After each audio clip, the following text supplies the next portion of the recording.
So after the American Revolution, you've got this brand new nation, right?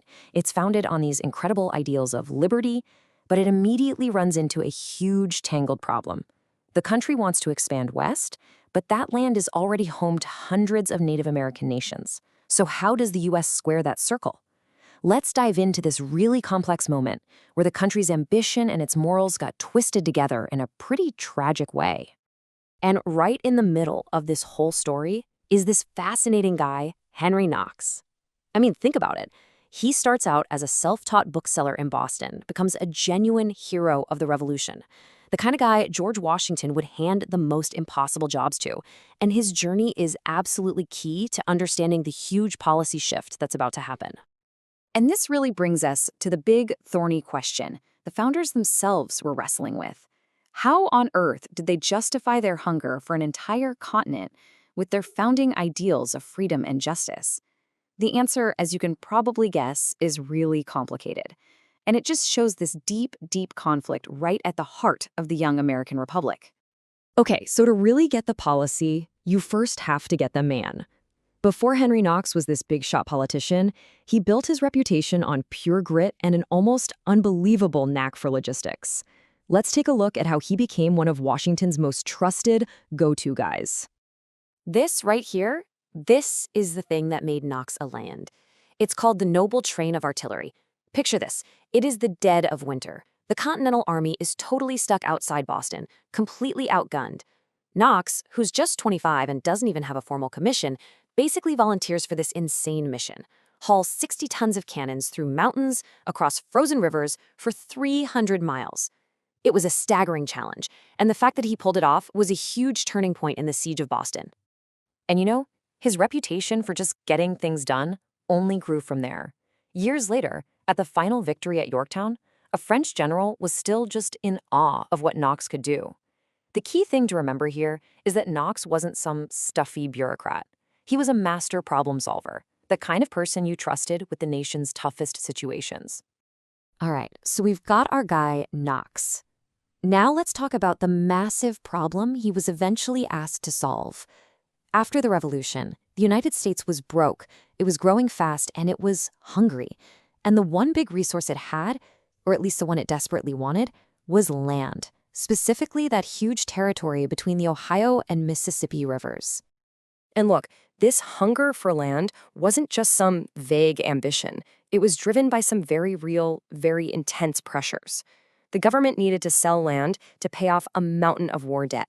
They had promised land to soldiers as payment for fighting. Plus, the population was exploding and people needed a place to go. Getting the West wasn't a luxury. It was seen as absolutely essential for the new country's survival. So what was the first plan? Well, it was blunt, and it was aggressive.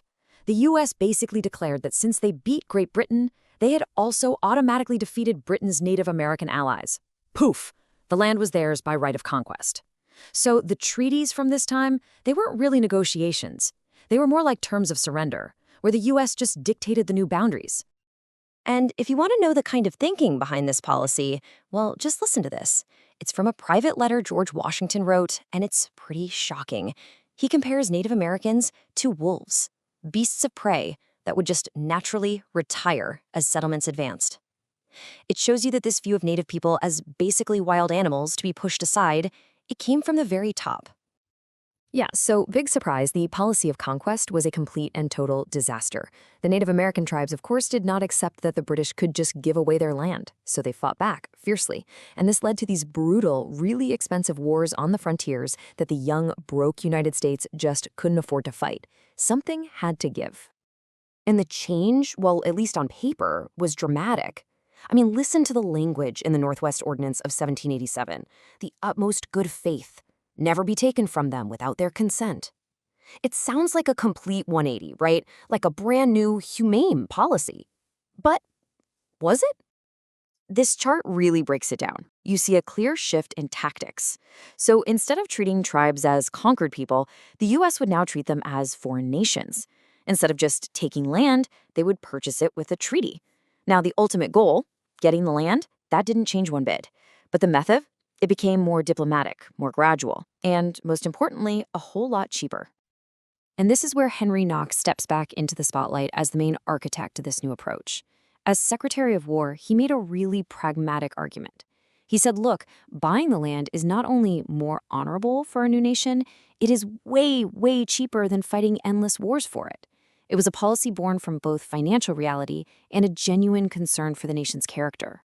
But here's where things get really tricky. Because under the surface of this new honorable policy of purchasing land, there was a much shrewder and frankly more insidious plan at work. This wasn't just about buying land anymore. It was about creating a system, a machine, really, that would make Native Americans want to sell their land. They called it the civilization policy. This method, and Thomas Jefferson was its biggest fan, was basically a 4-step playbook to get land without firing a shot. Okay, so step 1, encourage tribes to give up hunting and become farmers. That way, all their huge hunting grounds suddenly become surplus land. Step 2, set up government trading posts to get them hooked on American goods. Step 3, encourage their leaders to rack up huge debts at these posts. And then the final move, step 4, when the debt gets too big to pay, you offer them an easy way out. Just give us some of your land and we'll wipe the debt clean. And if you think that sounds cynical, well, it was exactly the plan. This quote is from a secret letter Jefferson wrote. This isn't some historian's interpretation. This is the President of the United States, in his own words, laying out the strategy. He's openly saying, let's get them into debt because when they can't pay, they'll be willing to trade land for it. This was the cold calculation behind all the public talk of friendship and civilization. So what was the end result of this two-face policy? Well, it created a legacy of deep, painful contradiction that would define the relationship between the U.S. and Native nations for centuries to come.